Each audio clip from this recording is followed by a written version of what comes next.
Assalamualaikum warahmatullahi wabarakatuh. Waalaikumsalam. Selamat pagi semuanya. Sebelumnya hari ini ada yang apa yang terakhir? Oke, Bapak absen dulu satu persatu ya. Royan? Ya, hadir. Sri? Hadir. Jaka? Dan untuk materi hari ini yaitu teks hikayat. Sebelumnya ada yang tahu teks hikayat?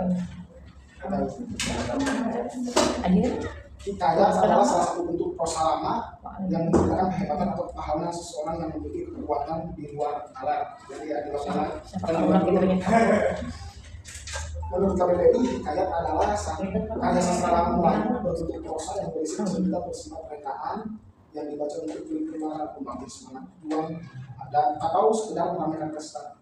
Proses penyebarannya juga dan perkembangan hikayat ini terjadi melalui media lisan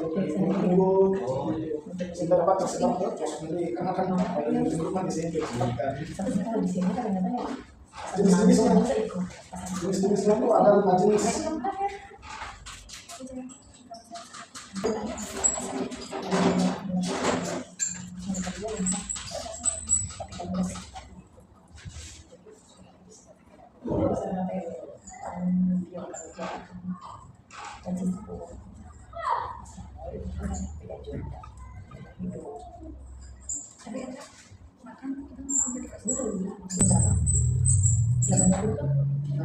Yang pertama jenis hikayat adalah cerita rakyat. Cerita rakyat itu contohnya seperti si miskin, mengenai si miskin dan hikayat Mali Bewa itu contohnya. Cerita rakyat itu sudah karena sudah sering dengar langsung dibahas dari sebelum-sebelumnya juga. Epos cerita pahlawanan dari India, contohnya seperti hikayat Sri Rama. Ketiga dongeng dari Jawa, contohnya hikayat Mandalika atau hikayat Pancasila 9. Ini cerita 4 di cerita Islam, yaitu contoh hikayat Nabi bercukur dan hikayat Raja Khaybar. Yang kedua cerita berbingkai, yaitu contohnya hikayat Bahtiar dan hikayat Maharaja Ali. Strukturnya, yang struktur hikayat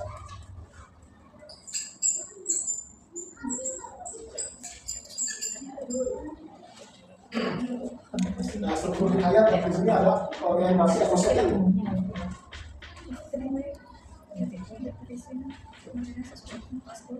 Orientasi itu berisi latar belakang cerita, apa, di mana, apa, dan siapa. Rangkaian kejadian itu berisi rangkaian peristiwa yang disusun secara kronologis menurut urutan waktu. Jadi lalu ya. Yang terakhir orientasi itu bisa komentar evaluatif atau kesimpulan mengenai rangkaian peristiwa kita evaluasi dari semua ini.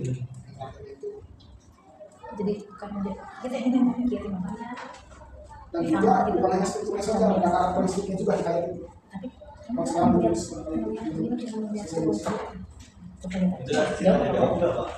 nanti dulu mau bapak terang dulu karakteristiknya. Ya sepanjang jatuh dari jalan. Karakteristik hikayat yang pertama itu ada istana sentris. Karakteristik hikayat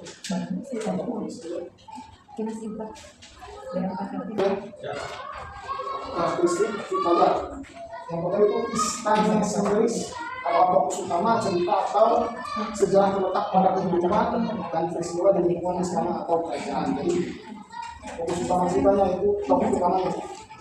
Yang kedua itu penulisan anonim. Penulisan yang identitasnya tidak terbangun. Jadi contohnya itu nama samaran atau yang palsu. Jadi tidak memahami kebenarannya.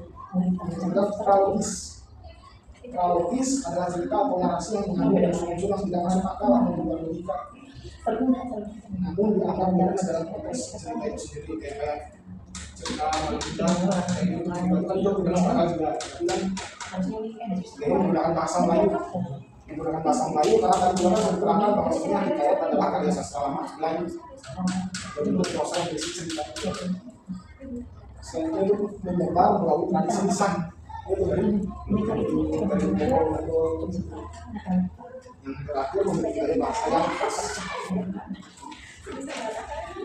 nilai-nilainya juga ada dalam hikayat yang rekam itu agama, budaya, moral, sosial, edukasi. Jadi nilai agama itu kayak nilai dasar ajaran keagamaan, baik itu manusia yang Tuhan sesuai dan budaya itu seperti nilai yang berdasarkan pada adat dan kebiasaan yang berlaku dalam suatu masyarakat. Dan moral nilai berkaitan dengan baik atau buruknya suatu dalam sesuatu objek usaha.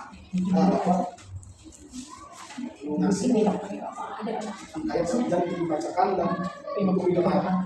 Satu sebagai membaca, satu sebagai mendengar. Jadi siapa yang mau membaca?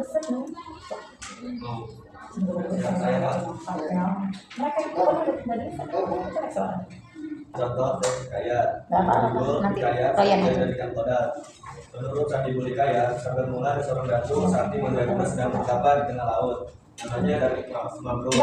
Ia bertapa di antara selat laut dan selat Makassar. Siang malam ia bersemadi di batu karang di antara percikan bumi, berbu ombak angin gelombang dan badai topan. Ia memohon kepada Sang Pencipta agar diberi sebuah pulau. Pulau itu akan menjadi tempat permukim bagi anak cucu dan keturunannya kelak.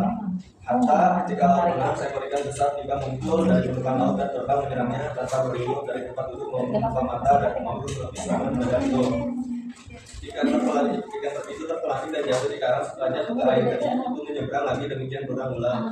Di sekeliling karang ribuan ikan lain mengetuk mempermainkan gigi mereka yang panjang dan tajam seakan bagi siap tempur. Pada saat serangan yang terakhir, ikan itu terpelanting jatuh persis saat datu membuka matanya. Hai ikan, apa maksudmu mengganggu sendiriku? Ikan, apa kamu? Aku ikan Toda, raja ikan Toda yang mengusir perairan ini sama dirimu memototan bergelora. Kami terusik dan aku memutuskan untuk menyerangmu, tapi engkau memang sakti.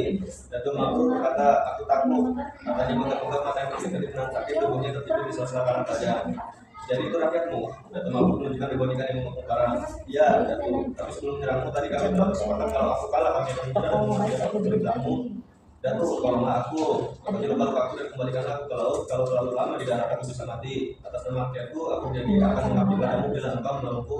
Raja Katoda tiba-tiba seolah sulit bernafas, saking membuka dan menutup. Baiklah, Datu Mambruk berdiri sebagai sesama makhluk ciptanya, aku akan menolongnya.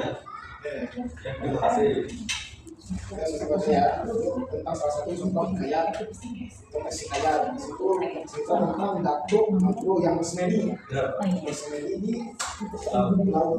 Tapi itu kan Raja Katoda menyerang Datu itu pertama menyakiti pasukan sebenarnya. Tetap Datu itu memberi karena mulai pertama merasa terganggu, makanya ikan itu menyerang itu terganggu. Oleh sebabnya dilakukan Datu Mambruk. Jadi alasan penyerangan itu bukan karena jahat atau dendam, melainkan reaksi terhadap itu banyak. Untuk hikayat sudah dipahami. Kita coba baca kaitan untuk hikayat tadi. Tadi itu hikayat adalah karya sastra lama. Apa tadi? Hikayat adalah karya sastra lama Melayu yang berbentuk apa? Berbentuk prosa. Jenis-jenis hikayatnya coba sebutkan. Jenis hikayat, pertama cerita rakyat, yang kedua epos atau bisa dibilang cerita petualangan dari India, yang ketiga dongeng-dongeng dari Jawa, yang keempat cerita Islam, yang kelima cerita bingkai. Untuk karakteristiknya, Karakteristik hikayat yang pertama ada istana sentris, penulisnya anonim, prologis, menggunakan bahasa Melayu, menyebar melalui tulis lisan, dan memiliki gaya bahasa yang khas. sudah kami berarti ya. Udah apa-apa. Oke, kita tutup aja ya kelas ini. Sebelum ditutup, kita berdoa dulu. Berdoa dalam hati mulai. Kita berdoa selesai. Terima kasih. Di depan kita ketemu lagi. Kita